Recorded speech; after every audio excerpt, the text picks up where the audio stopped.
কথা ছিল এই বছরের স্বাধীনতা দিবসে প্রেক্ষাগৃহের লড়াই থাকবে হাই ভোল্টেজ দুই সিনেমা সিংঘম এগেইন ও পুষ্পা 2।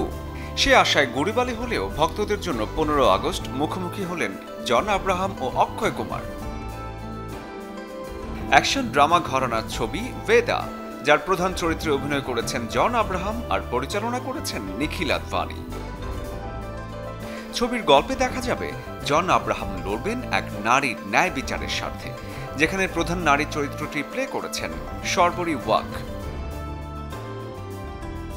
স্বাধীনতা দিবস ঘিরে নিজের ক্যারিয়ারের মোড় ঘোরানোর আরেকটি সুযোগ নিলেন অক্ষয় কুমার।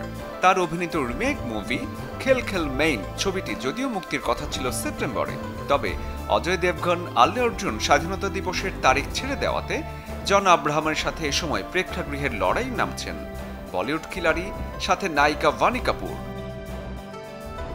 উৎসব মুখর সময়ে দর্শকদের অন্যরকম অনুভূতি দিতে স্ত্রী 2 নিয়ে আছেন শ্রদ্ধা কাপুর, রাজকুমার রাও।